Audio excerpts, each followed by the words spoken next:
아침에 시작을 알리는 글로벌 주식 라이브 월스트리트 모닝 브리핑 1월 20일 화요일 방송 시작하겠습니다. 여러분 안녕하세요. 저는 여도훈입니다. 자, 오늘 실내에서 제가 패딩을 입고 있죠. 추워서가 아니라 오늘 이제 저희가 눕시 패딩 요거 광고하는 날이라서 다행히도 오늘 진짜 춥죠. 스튜디오는 안 추운데 밖에는 지금 영하 10도입니다, 여러분. 겨울 꽁꽁, 손이 꽁꽁꽁, 발이 꽁꽁꽁. 엉덩이가 시려워하는 그런 겨울이기 때문에 여러분들 꼭 오늘은 진짜 완전 무장하시고 귀가 떨어져 나가는 그런 고통을 느끼지 않기 위해서는 뭔가 이제 모자 하나라도 이제 아니면은 머플러라도 이렇게 좀 잘 둘둘 감싸고 출근을 하셨으면 좋겠습니다. 오늘 진짜 추운데 올 따뜻하게 입으라고 또 우리 시청자 여러분들 모두 따뜻하게 요즘 3프로젝트 PD님이 올리신 거군요. 다들 서로 이제 걱정해 주시고 또 저를 걱정해 주신 여러분 감사드립니다. 저는 이제 제일 중요한 거는 목 보호해야 돼가지고 살짝 이렇게 감싸고 왔습니다.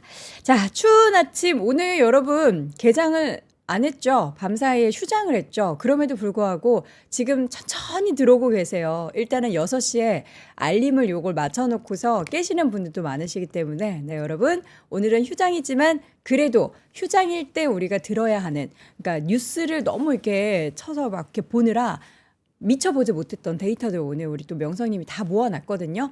제일 중요한 날입니다. 그러니까 쉴 때 우리가 몰아볼 수 있는 내용들 잠시 월가 뉴스레터 통해서 글로벌 시황맨 박명성님과 확인해 보도록 하겠고요. 또 글로벌 인터뷰 시간에는 오늘 IT 이야기 본격적으로 해볼 거예요. 하나증권 기업분석실 김로코 수석연구위원 오랜만에 또 오시고 반도체 IT 고종 이야기 또 최근에 우리나라 시장에서 삼성전자 SK하이닉스가 물론 안 오른 게 아니라 상대적으로 상승폭이 살짝 줄어들었을 때 다른 쪽이 좀 움직이잖아요. 이때가 지금이니 기회이니 한번 여쭤보도록 하겠습니다. 자, 먼저 글로벌 시황맨 박명성님 함께하겠습니다. 어서 오세요. 네, 안녕하세요. 네. 우리 되게 웃기네요. 고딩들 그 학교에서 딱 이런 느낌으로 있을 것 같아요. 그렇죠? 이러고 다 자죠. 예, 눕시 잔다고요? 보통 고딩들은 이러고 다 자던데. 명성님 고딩 때는 안 잤을 것 같은데 공부 되게 열심히 했죠. 근데 저는 안 자긴 했는데 막상 또 막 수업 시간에 열심히 듣진 않았어요. 짜증나. 그러면서 대학교 엄청 좋은데 가고. 아니, 뭐야? 저는 뭐, 수능파. 더 짜증나. 저 밤에 공부했어요. 밤에. 뭐야, 남들을 그럼 몰래 공부한 거예요? 친구들한테 나 공부 안 해 이러놓고 집에 가서 공부한 아니에요. 거예요? 자습실에서 다 했고 저는 그때 이제 성시경 형님이 잘 자요 하면 잤습니다. 그래요? 그때가 2시거든요. 2시에 잘 2시까지 자요. 공부했어요? 저 그때는 그걸 좀 믿었어요. 뭐 4당 오락이라고 4시간 자면 합격하고 네. 5시간 자면 떨어진다 그래가지고 그냥 4시간을 잤어요? 그냥 미신처럼 믿어보자 하고 그걸 해봤죠. 그걸 1년 내내 고3 때? 2년 정도? 2년? 고2 때부터? 이때부터 수능을 준비했어요? 거의 그랬죠. 저는 고3 때 수능 준비해서 재수했습니다. 역시 2년 준비해야 되나 봐요. 여러분 2년 준비하고 대학 가십시오. 자, 월스트리트 모닝 브리핑 오늘은 이제 쉬는 날이에요. 오늘 쉬는 날이니까 여러분들이 이거 안 봐도 되겠지라고 생각하셨던 분들은 아마 분명히 후회하실 거예요. 우리 명선님이 오늘 빵빵하게 또 준비했죠. 그럼요. 네. 뭐 이런 날 제가 자료가 없을까봐 걱정했는데 걱정할 필요가 없었습니다. 네. 뭐 그린란드 이슈 터지고 맞아요. 뭐 곳곳에서 계속 뭐 다보스 포럼 있고 막 이러니까 다보스 우리 또 김프로님이 가셨잖아요. 그렇더라고요. 예. 김프로님 가셔서 과연 어떤 얘기를 직접 듣고 오실지 너무 궁금한데. 전 세계의 이제 경제 수장들이 오는 자리니까 또 우리 김프로님 가셔야죠. 삼프로TV의 예. 수장 김프로님 가셔야죠. 네, 그래서 이야기들이 꽤 많습니다. 네. 그리고 시장에 실제 영향을 줬던 이슈들도 꽤 많아서 일단 금리부터 보시면 금리가 갑자기 왜 또 올랐니? 라고 물어보실 수 있잖아요. 요게 또 이제 그린란드 이슈를 둘러싼 이야기가 지금 시장에서 금리를 또 이렇게 높이고 있는 구간입니다. 잠시 후에 말씀드리겠지만 유럽이 생각보다 센 카드를 하나 들고 있더라고요. 그게 결국에는 채권 금리를 또 올리게 하는데 이렇게 되면 트럼프 대통령이 어떤 반응을 보일까 이 부분이 또 앞으로 관전 포인트가 될 것 같고요. 네. 금 가격과 은 가격이 다시 또 고점까지 올라왔습니다. 은값 6%나 올랐어요? 내려오면 또 사는 거예요. 금이랑 은은. 은이 대세구나 진짜. 시장의 불확실성이 너무 높기 때문에 다들 이 반짝반짝거리는 귀금속에 대한 가치를 계속 높게 평가하고 있는 거죠. 그리고 유가는 조금 안정되는 모습이 있었는데 천연가스 가격이 또 급등했습니다. 네. 이게 저는 그 첫 번째 그 시장에서 얘기하는 게 뭐 북극 쪽에 이제 너무 추워가지고 이게 좀 이동하기가 좀 어렵다라는 얘기가 있는데 네. 그것 때문인지 아니면 그린란드를 둘러싼 불확실성인지 단기적으로 15% 급등은 조금 이슈가 될 것 같아요. 자, 그리고 또 이제 비트코인 가격이 좀 하락을 했고요. 코인 안 좋아요 요새 다시. 예, 다시 최근에 기세가 굉장히 좋았는데 10만 달러 진짜 갈 것 같았는데 9만 3천 달러까지 좀 내려온 상황이고 네. 그리고 지금 지수 선물의 움직임이 이게 주말 사이에 잠깐 열려 있을 때 나스닥 테크가 1.1% 지금 하락으로 나오고 있잖아요. 전반적으로 시장 분위기가 조금 얼어붙었습니다. 그리고 빅스가 좀 올라왔고요. 그래서 이제 그린란드 이슈를 둘러싸고 시장의 불확실성을 좀 예고하는 분위기가 채권 금리 올라가고 금은 가격 올라갔고 천연가스 가격 올라갔기 때문에 우리가 조금 준비를 하고 있어야 될 것 같습니다. 네. 와, 천연가스 가격이 진짜 많이 급등을 했다. 네. 이런 다양한 이슈 속에서 체크를 한번 해봤는데 유럽 증시 우리 한번 체크를 해봐야 되나요? 그럼? 맞습니다. 어제는 이 증시가 휴장했으니까 네네. 유럽 증시는 어땠어요? 그러니까 이게 유럽 증시가 바로 이거 영향을 받는 날이잖아요. 8개국의 단계적 관세 네네. 이게 주말 사이에 있었기 때문에 유럽의 월요일은 요 영향을 받는 그런 날이었습니다. 근데 일단 관세에 대해서 미국이 또 저렇게 자신 있게 때릴 수 있는 건 아시는 것처럼 관세는 미국에 도움이 된다라는 거를 작년에 이렇게 배웠기 때문이죠. 네. 관세 수입으로 인해서 재정 적자를 많이 만회하고 있는 미국이잖아요. 그래서 이제 계속 얘기를 합니다. 요거는 이제 월요일 어제 나왔던 얘기고요. 덴마크가 아무런 조치도 취하지 않았기 때문에 나토가 20년 동안 그린란드에서 러시아의 위협을 제거해야 된다고 말했는데 그동안 아무것도 안 했기 때문에 미국이 접수하는 거다. 그래서 베센트 재무장관도 유럽은 그린란드를 지키기에는 너무 약하다. 그런 얘기를 했습니다. 근데 좀 충격적인 건 왜 제가 장난삼아 혹시 노벨 평화상 못 받아서 뭔가 이런 일들을 하는 거 아니냐라는 얘기를 했었는데 설마요 이러고 말았잖아요. 네. 근데 실제로 이 트럼프 대통령이 노르웨이 총리한테 요런 그 서한을 보냈대요. 아니 내가 평화상도 못 받았는데 내가 굳이 지금 평화를 수호할 의무를 이제 못 느끼겠다 네. 라고 하면서 그린란드를 접수하러 간다 라는 얘기입니다. 그러니까 평화상을 안 줘서 땡깡을 부린다라는 얘기예요. 그 대신 줬잖아요. 그래서 어쨌든 베네수엘라 그분이 줬잖아요. 그렇죠. 어쨌든 그에 대해서 좀 삐진 게 맞는 것 같아요. 진짜 노벨 평화상 안 줘가지고 저렇게 에이 차라리 나는 평화 대신 반대를 선택하겠다. 뭐 그렇다고 합니다. 뭐 설마. 지금 세상이 이래요. 어쩔 수 없죠. 우리가 받아들여야죠. 네. 뭐 이런 상황이고 참 저는 이거 보고 그 뭐 평화상 메달 막 주고받고 하는 것도 참 어이가 없었지만 그러니까요. 그냥 뭐 진짜 세상이 소중한 건데. 세상이 이렇게 막 돌아가고 있습니다, 여러분. 그래서 어쨌든 시장의 반응을 한번 보시면 유럽의 방산주가 올라갔어요. 라인메탈의 주가가 다시 신고가 부근까지 이렇게 올라왔고요. 그래서 뭐 방산주에 대한 가치는 계속 올라갈 것 같습니다. 만약에 사실 지금 지수도 꽤 높은 구간이고 시장에 대해서 이제 슬슬 좀 내려올 수도 있겠다 걱정하시는 분들도 계시잖아요. 근데 사실 방산주는 오히려 지정학적 불확실성으로 만약에 시장의 변동성이 커지면 방산주는 또 계속 또 모멘텀이 되기 때문에 네. 긍정적 모멘텀이 되기 때문에 지금은 랠리가 지속될 수밖에 없는 그런 구간이고요. 반대로 유럽 자동차주가 이렇게 약세를 보였습니다. 어제 왜 현대차 주가가 15% 급등하면서 시가총액 3위에 올랐잖아요. 근데 그게 사실 우리가 다 로봇 모멘텀인 줄 알잖아요. 네네. 근데 제 생각에는 이것도 있는 것 같아요. 뭐요? 그러니까 그 관세를 받았잖아요, 유럽이. 네. 10%의 관세를 당장 받았기 때문에 아. 유럽의 자동차가 많이 만들지 않습니까? 가격 경쟁력에서 또. 그쵸. 폭스바겐이라든지 벤츠라든지 이런 종목들의 주가가 이제 단기적으로 급락을 좀 했는데 그리고 이게 가만히 생각해 보면 현대차 주가가 작년 내내 안 움직였거든요. 그때 안 움직였던 대표적인 이유가 관세 때문이었잖아요. 관세로 막 특별 따로 관세까지 이제 자동차 따로 그 품목별 관세까지 부과를 품목 관세. 받고 네. 그러면서 정말 골치 아픈 그런 한 1년을 보냈는데 네. 그게 이제 유럽의 관세를 매기니까 현대차 입장에서는 가격 경쟁력이 조금 붙을 수 있는 거죠. 그래서 이제 조금 로봇에다가 그 모멘텀까지 같이 붙어서 현대차랑 기아가 같이 올라갔다라고 해석하는 게 맞을 것 같습니다. 그래서 이런 부분들을 참고하시면 될 것 같고요. 네. 자, 그리고 LVMH가 당분간 좀 오르기 어렵다라는 전망이 나왔습니다. 왜요? 루이비통 잘 안 팔려요? 명품도 그렇지만 이제 주류 같은 경우에 술도? 관세에 타격이 크잖아요. 저 뒤에 MH가 그 모에샹동의 그 M 그쵸. 아닌가요? 여러분이 좋아하는 그 헤네시. 샴페인. 예.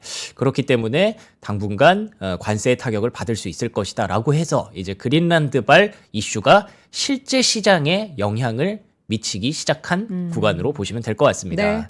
예, 이와 관련해서 이제 그린란드는 우리는 굴복하지 않겠다라고 얘기를 했고요. 그리고 뭐 프랑스 대통령, 독일 총리 다들 모여서 이제 긴급 회의를 하고 어떻게 대응할까에 대해서 계속 이렇게 고민을 하고 있는 그런 중입니다.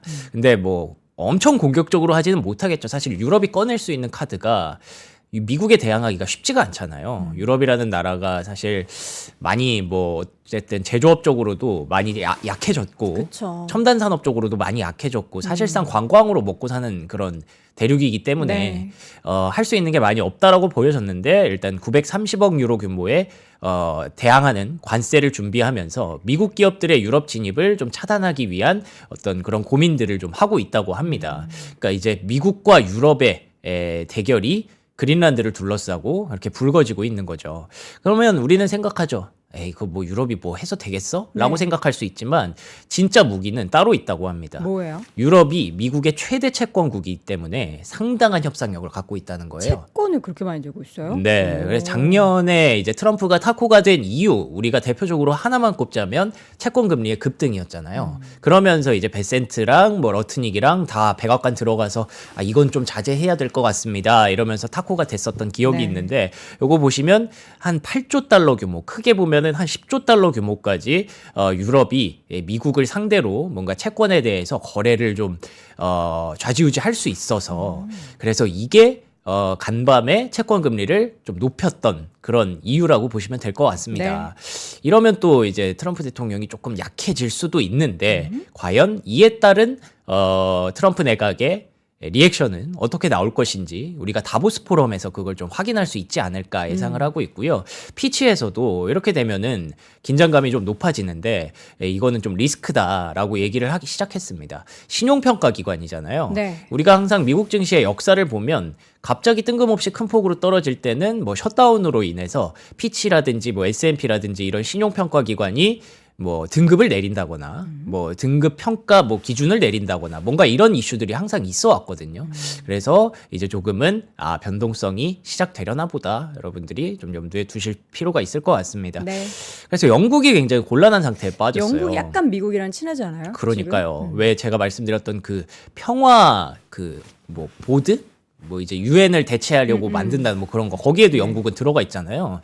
그래서 이제 영국은 또 유럽인데 이걸 또 어떻게 해야 되지 하면서 본인들이 약간 트럼프를 좀 설득해 보겠다라는 그런 입장을 내세우고 있어요. 그러니까 그린란드를 줄 수는 없다라는 원론적인 입장과 동시에 그래서 영국이 조금 곤란해진 그런 상황이라고 보시면 될 것 같습니다. 네. 자, 이어서는 오늘 시장 이슈 중에서는 다 트럼프 얘기입니다. 네. 다음도 트럼프 얘기. 그렇죠. 이거는 그린란드 이야기였고, 아. 여기는 이제 트럼프의 어떤 정책적인 부분들, 모멘텀들 한번 정리해 볼 필요가 있을 것 같은데요. 제약이 없다. 그러니까 로이터 입장에서는 거의 제약 없이 행정 권력을 휘두르고 있다. 이게 무슨 얘기를 하는 거냐면, 그러니까 트럼프 대통령이 중간 선거를 앞두고 지금 확실하게 뭔가 자신의 그 색깔을 좀 드러내고 있다. 뭐 대통령이 할 수 있는 모든 걸 하잖아요. 행정명령으로서. 그렇기 때문에 지금 우리는 이런 걸 대비해야 된다라는 얘기고요. 참 웃기죠. 이게 맞는 단어인지 모르겠어요. 푸틴과 평화위원회라는 단어가 맞는 건지 모르겠지만 트럼프 대통령이 그 보드 오브 피스 평화위원회를 창설하는 동시에 푸틴 대통령의 참가를 제안을 했다고 합니다. 여기서 이 피스가 그들이 생각하는 그 피스가 아닌가 봐요. 그러니까 평화를 우리가 무력으로 만들겠다. 뭐 이런 느낌의 근데 그게 피스인가요? 정확해요. 사실 트럼프의 그 평화라는 단어는 네. 힘에 의한 평화거든요. 그렇죠. 힘에 의한 논리로 질서를 만들어야 평화가 이루어진다라고 생각하는 사람이에요. 그렇기 때문에 지금 계속 이렇게 군대도 가끔씩 움직이는 거고 네. 뭐 체포를 하거나 뭐 핵시설을 타격하거나 직접적인 미국의 움직임들이 나오는 거고 그쵸. 그 중에서 제일 센 나라 중에 하나가 또 러시아니까 뭐 우리가 평화를 한번 만들어 보자 뭐 이런 모습을 보여주고 있는데 네. 이 틈바구니에서 뭐 이제 줄 잘못 서거나 좀 약한 나라들은 긴장을 하고 떨 수밖에 없는 그런 분위기로 가는 거죠. 그래서 진짜 제약 없는 그 권력을 계속 휘두르는 거고요. 이와 관련해서 트럼프 대통령에게 어쩌면 제동이 될 수 있을까 싶기도 한데 20일 화요일 대법원에 이제 그 관세 판결이 발표가 될 수도 있습니다. 근데 뭐 시장에서는 이번에도 안 될 것 같다. 네.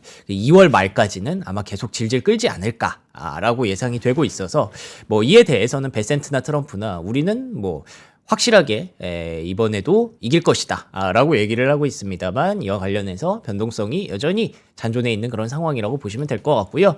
그리고 이제 연준 의장과 관련해서 트럼프 대통령의 선택이 굉장히 궁금한 부분이죠. 근데 헤셋이 약간 조금 뭐랄까 좀 아쉬운 티를 많이 내죠. 뭐 맞는 것 같아. 나는 백악관이 어울릴지도 몰라. 라고 하면서 본인은 분명히 연준에 가고 싶어서 영전하고 싶었을 텐데 조금 아쉬워하는 그런 티를 내기도 했습니다. 근데 어쨌든 이 부분도 아마 채권금리 올리는데 조금 역할을 했던 것 같아요. 어제 네. 설명해 드렸지만 이제 케빈 월시보다는 케빈 헤셋이 훨씬 더 비둘기파적인 인물이기 때문에 이에 대해서 약간 금리가 많이 내려갈 거라고 예상을 했던 기대감들이 반대로 되돌림이 좀 나오기 시작하는 거죠. 그래서 헤셋도 좀 인정을 했기 때문에 헤셋보다 다른 후보들이 과연 어떤 얘기를 하는지 앞으로 주목해 보시면 될 것 같고요. 네. 그래서 이렇게 복잡한 상황 속에서 과연 다보스 포럼에서는 트럼프 대통령이 어떤 얘기를 할까? 다보스는 유럽의 심장 같은 곳이거든요. 다보스가 이 스위스. 포럼이 스위스에서 지금 열리는 예, 스위스 너무 좋겠다. 그 다보스가 그거예요. 그 지역 이름이에요. 스위스의 다보스라는 곳인데 네. 그래서 거기서 얘기를 하는 건데 그렇기 때문에 정말 많은 유럽의 정상들도 올 거고 그쵸. 그 사이에서 과연 이 사람은 무슨 얘기를 할까? 그게 굉장히 지금 궁금해지는 그런 상황이죠. 네.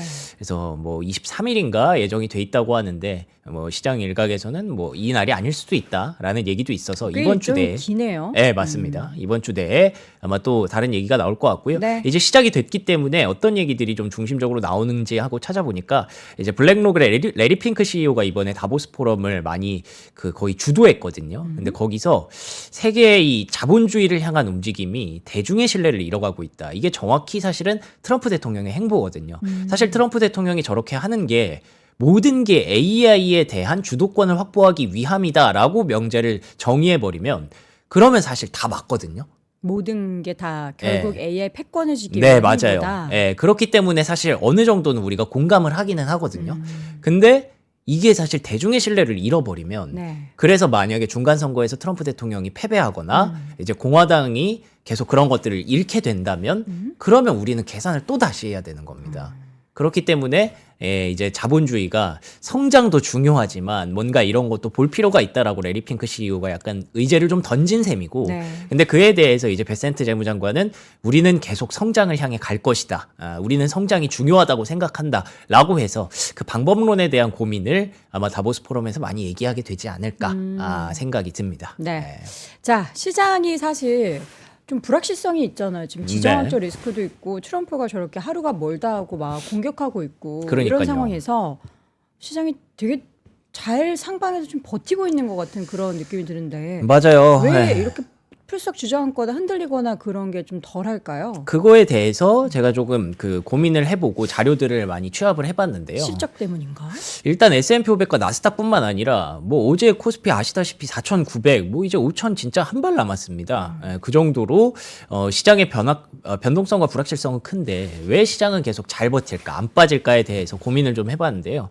S&P 500과 나스닥 지수도 고점에서 부근에서 지금 신고가 경신을 호시탐탐 노리고 있는 구간이고 이 러셀 2000 보시면 역대급 랠리를 지금 달리고 있습니다. 이 정도로 러셀 2000이 연초 10거래일 동안 이렇게 강했던 거는 정말 오랜만에 보는 그런 그림이거든요. 사실 1월 효과라고 얘기했지만 이 정도로 강력하게 나올 줄은 몰랐어요.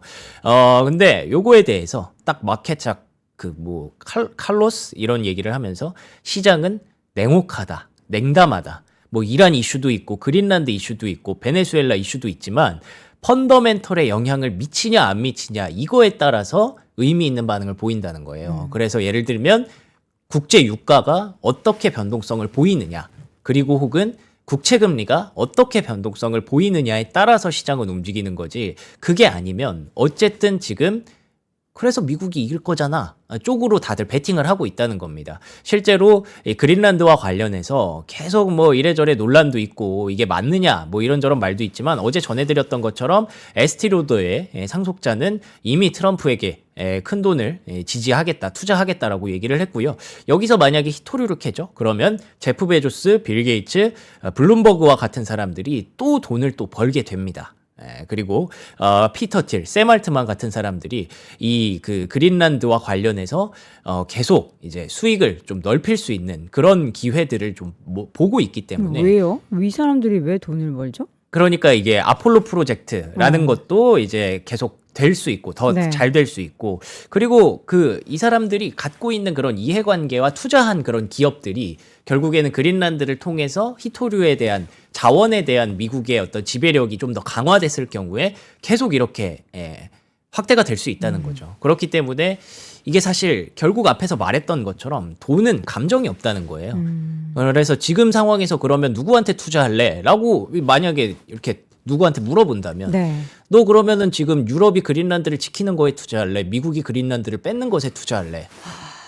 그러면은 그 돈을 내가 이거 투자 안 하면 죽어요. 그러면은 그쪽 미국에 하는 사람들이 많겠죠. 아무래도. 그렇기 때문에 결국에는 변동성과 그런 것들보다는 결국 돈이 계속 감정이 없다.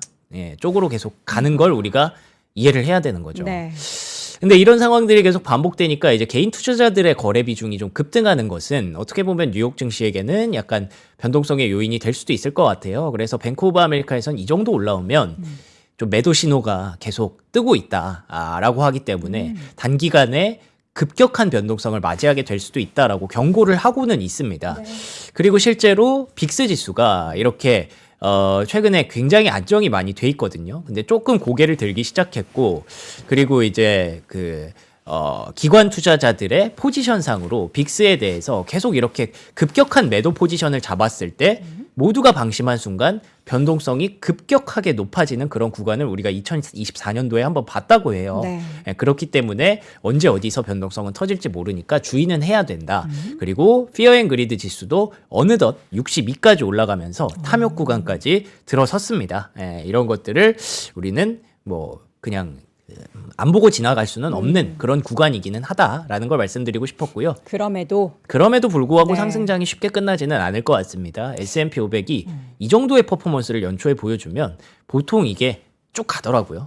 그리고 이 차트가 뭐냐면 S&P 500에 속한 업종들이 그 업종 지수가 따로 있을 거잖아요. 근데 그 모든 100% 업종 지수가 200일선 위쪽에 있다는 거야. 아, 진짜요? 그렇기 때문에 지금은 완연한 상승장의 모습을 띠고 있다는 점에서 쉽게 끝나지는 않을 것이다라고 보는 관점이 있고요.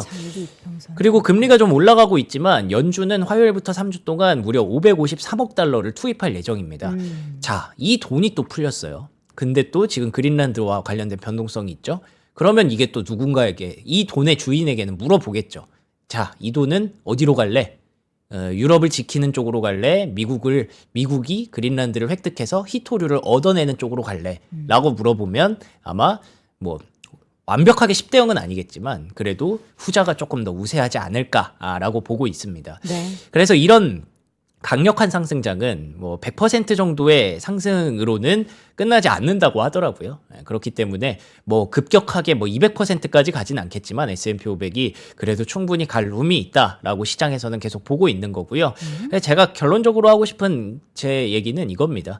계속 돈 버는 사람이, 주식을 많이 갖고 있는 사람이 계속 더 부자가 되고 있어요. 우리나라도 그렇고 미국도 그렇고. 제 생각에는 이게 뭔가 큰 패러다임의 전환 중에 하나가 아닐까라고 생각을 하는 게 지금 AI, 뭐 로봇 이러면서 뭐 반도체에 대한 평가도 달라지고 있고 현대차에 대한 평가도 달라지고 있고 그게 우리가 이미 목도하고 있는 현실이잖아요. 그래서 저는 이게 그 예전의 돈의 가치가 아니고 현금의 가치도 점점 떨어질 거고, 그리고 저는 결정적으로 노동력의 가치도 좀 떨어질 거라고 생각을 하거든요.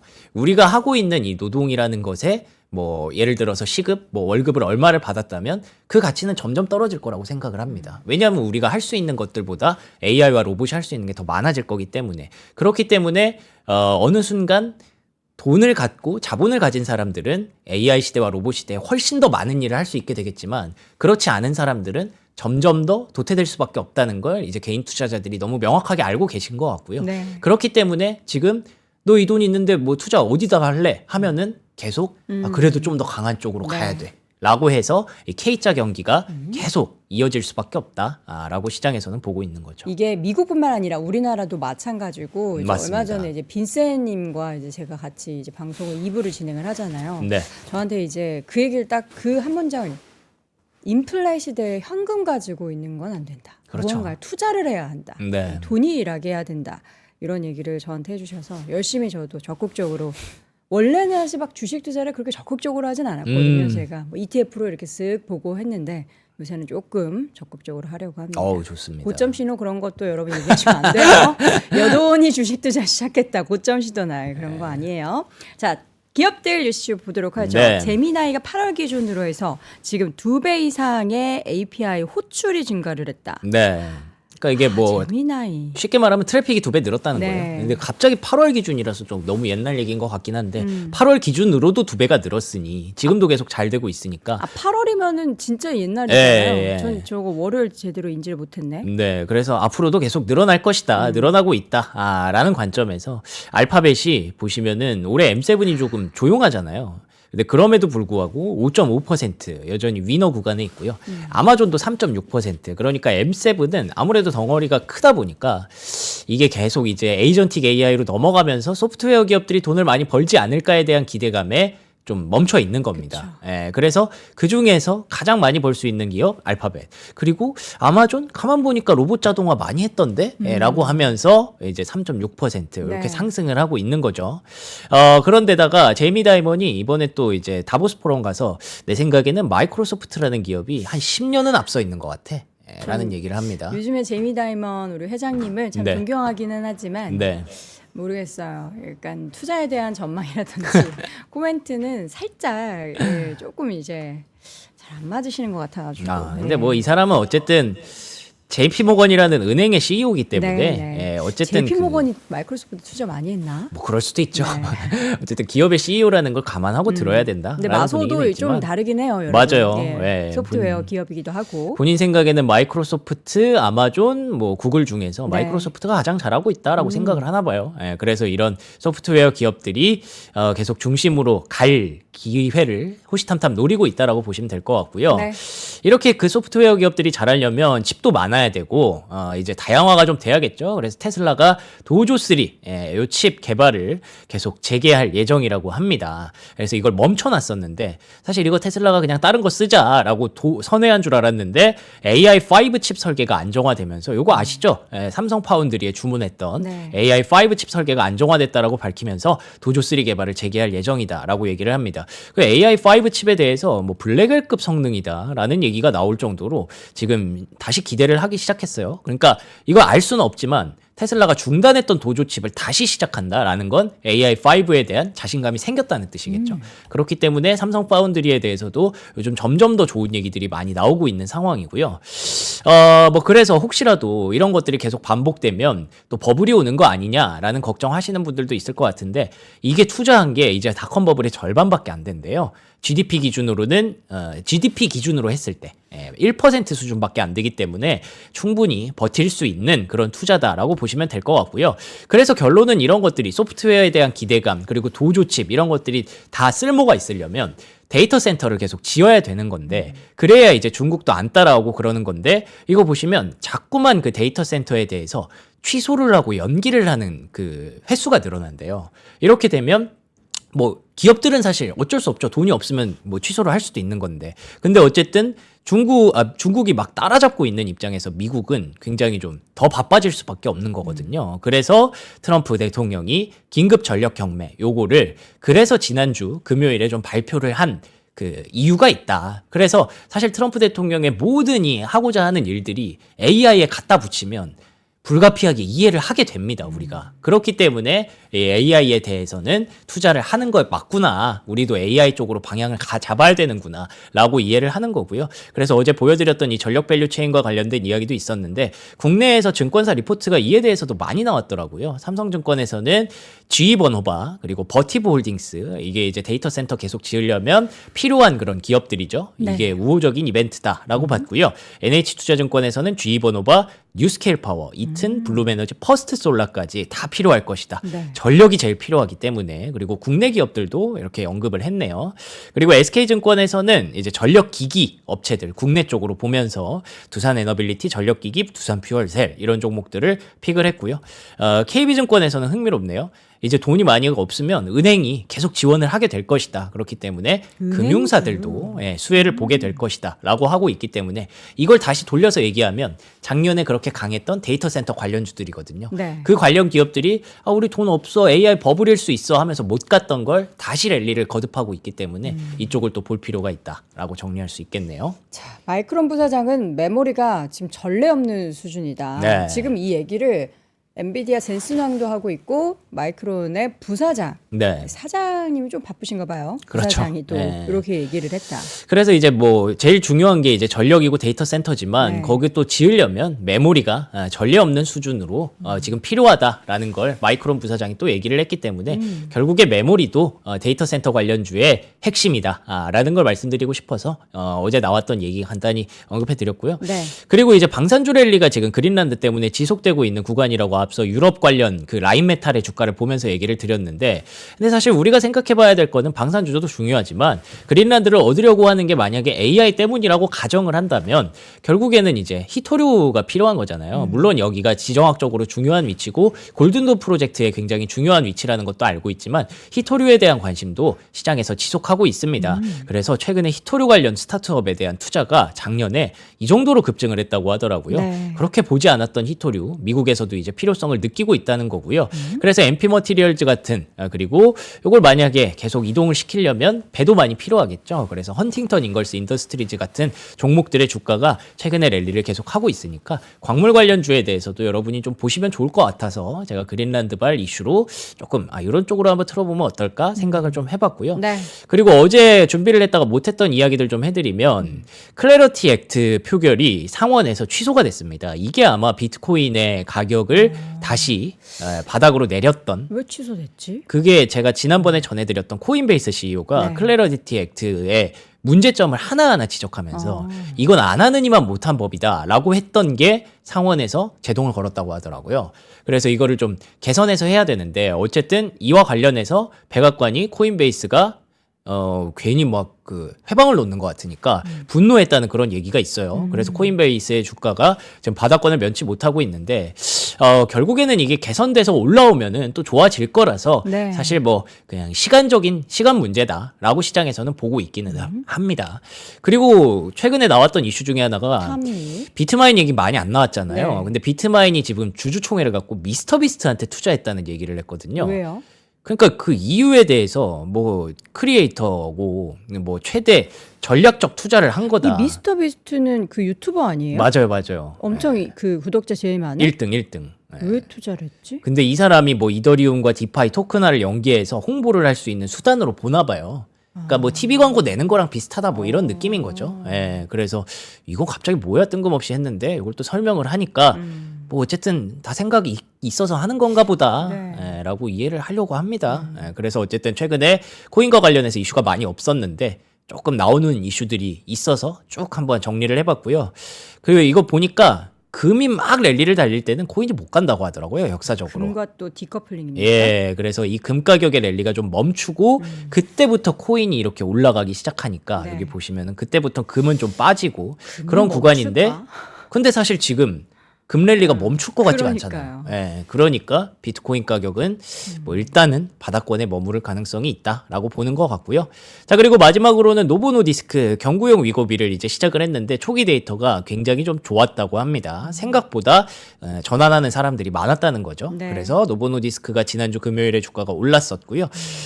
그리고 마지막으로는 넷플릭스 이야기인데 넷플릭스가 워너브라더스를 이제 전액 현금으로 인수한다는 얘기를 지난주에 전해드렸었는데 네. 흥미롭지만 트럼프 대통령이 알고 보니 넷플릭스와 워너브라더스의 채권을 100만, 1000만, 억, 1억 달러 정도 샀다고 합니다. 언제 샀는지가 중요하죠. 작년 12월에 샀대요. 그러니까 본인은 넷플릭스와 워너브라더스를 가져갈 거를 알게 모르게 예상을 하고 지원을 하고 있었던 거죠. 그렇기 때문에 뭐 사실은 뭐 반대쪽에 뭐 트럼프 사위가 뭐가 있다더라 그래서 반대쪽이 이길 수도 있겠다 그랬는데 트럼프는 난 넷플릭스가 이길 것 같아 하고 베팅을 한 겁니다. 네. 가만히 생각해 보니 올해 또 월드컵이 있지 않습니까? 네. 이런 생중계 같은 것들을 뭔가 넷플릭스가 할 수도 있지 않겠습니까? 트럼프가 저렇게 채권을 샀으면 그러면 넷플릭스 많이 빠졌는데 또 기회가 될까? 이런 생각이 들어서 투자의 아이디어. 네, 좀 좋네요. 한번 제가 아이디어를 좀 내봤고요. 마침 또 오늘 밤 넷플릭스 실적이 발표돼요. 네. 이번 주에 존슨앤존슨, 인텔, 알코아, 슐럼버거 같은 기업들의 실적이 예정돼 있어서 지금 최근에 이슈가 되는 종목들이잖아요. 다. 뭐 그린란드 관련, 반도체 관련. 네. 그렇기 때문에 이번 주도 계속 바쁠 것 같습니다. 자, 바쁘게 종목들 이슈까지 저희가 쉬는 사이에도 여러분 봐야 될 거 많다고 했죠? 오늘 투자 아이디어 얼른 이제 여기 다 저장해 두시고 여러분의 올 한 해 투자에도 많은 도움이 되셨으면 좋겠고요. 고생하셨으니까 일단 고기를 드시고 계십시오. 좋습니다. 자, 오늘은 저희가 두 가지 산프로 핫딜 준비를 했습니다. 첫 번째로는 오늘 진짜 춥잖아요. 이런 날 필요한 패딩은 뭐다? 노스페이스의 눕시다. 요거 저희가 두 번째로 소개를 해드리는 건데 지난번에는 뭐 눕시 그리고 그 외의 라인업 다양하게 소개를 해드렸는데 오늘은 그냥 기본 중에 기본. 요거 이제 여러분들이 뭐 자녀분들이나 다양한 이제 가족들이 사실 다 같이 입기 너무나 좋은 기본적인 패딩이잖아요. 눕시를 가지고 왔습니다. 요게 필파워 700이라는 게 여기 높을수록 더 따뜻한 거라고 해요. 근데 저희가 700 제품이라고 요거 하고요. 레트로 클래식 핏으로 스몰부터 엑스라 2X라지까지 있어요. 이게 남녀 공용인데 사실 제가 입고 있는 사이즈를 참고하셨으면 좋겠는데 저는 우리 담당자님께서 제가 늘 약간 크게 입잖아요. 저는 웬만하면은 그러면 한 스몰에서 M 사이즈 입어야 되는데 X 스몰로 주셨어. 저를 너무 과대평가하신 거죠. 예, 저의 핏을 보시면 되게 딱 맞아요. 살짝 보여드릴게요. 저는 엑스라지. 영상도 조금 더 크게 입어도 되겠다. 네, 근데 엑스라지. 저는 X 스몰이에요. 예. 개인적으로 이제 패딩 같은 경우에는 좀 약간 두툼하게 입는 거를 그러니까 뭐라 하지 약간 박시하게 입어야지 저는 좀 멋스럽다고 생각하거든요. 그런 여러분들을 위해서 저는 5 사이즈이신 분들, 키 한 165에 5 사이즈이신 여성분들은 스몰 사이즈를 더 권장을 드리도록 하겠고 남성도 지금 보니까 엑스라지가 맞기는 한데 좀 조금 크게 더 입어도 여유 될 있게 것 같아. 네. 입으시고 싶으신 분들은 2X라지 고르셔도 될 것 같아요. 여기 남녀 공유 제품이라서 사이즈 선택하실 때 어깨 사이즈 기준으로 잘 확인해 보셨으면 좋겠고 이게 제 기준으로 저는 어깨가 좀 좁은 편인데 한 겉옷은 41cm 요 정도 되면 조금 여유가 있거든요. 그거 한번 참고해 보셨으면 좋겠습니다. 올겨울에 아우터 장만 아직 안 하셨다 하시는 분들은 3프로딜 통해서 요거 저희가 21만 원대 준비했으니까 함께 하시면 좋을 것 같고요. 지금 명선님이 열심히 먹고 있는 이제 네, 고기. 맛있어요. 우리 최현석 셰프님 진짜 나올 때 됐는데. 예. 최현석은 실패가 없다. 맛있죠. 너무 부드럽네. 미쳤네. 이 부드러움 어떡해. 이게 꽤 제대로 웰던급으로 쿡이 됐는데도 불구하고 아, 이거 굉장히 부드럽습니다. 에이징이 잘 됐네. 여러분. 너무 부드러워. 소세지인 줄 알았어요. 아, 진짜 맛있어요. 이게 그리고 이게 소스예요? 그런가 봐요. 시즈닝이 시즈닝이 들어가 있는 너무 잘 찹스테이크라고 됐네. 합니다. 아 이렇게 잘려져 있어요? 아 이게 찹스테이크니까 아마 통으로 잘려져 있지 나온- 않을까요? 아 잘려져 있기까지. 너무 좋다. 맛있어요, 맛있어요. 진짜로. 초이스 등급의 부채살. 그러니까 이렇게 부드럽네. 여러분 진짜 맛있어. 이거는 이게 얼마예요? 팩당 10,000원도 안 하네. 맞아요. 근데 저희가 지금 4팩 드리거든요. 39,000원. 지난번에 저희가 소개해드렸던 그 빕스 있잖아요. 그것도 맛있고 이것도 맛있어요. 그러니까 여러분들이 썰어서 드시고 싶다면 빕스, 난 잘려져 있는 거 먹고 싶다면 최연소 셰프. 진짜 맛있다. 다 먹었어요? 네. 아 진짜? 진짜 스테이크가 결국 맛있는 건 진짜 맛있어요, 이렇게. 그거 진짜 부드러워. 네. 여러분들 선택하시는데 고민 안 하셔도 될 것 같습니다. 이번에는 초이스 등급의 부채살을 저희가 3+1 4팩 기준으로 3만 원대 준비했으니까 따뜻하게 입으시고 따뜻하게 드시고 요거 스테이크 꼭 함께 맛보시면 좋을 것 같습니다. 자, 오늘도 박명선님과 함께했습니다. 고맙습니다. 고맙습니다.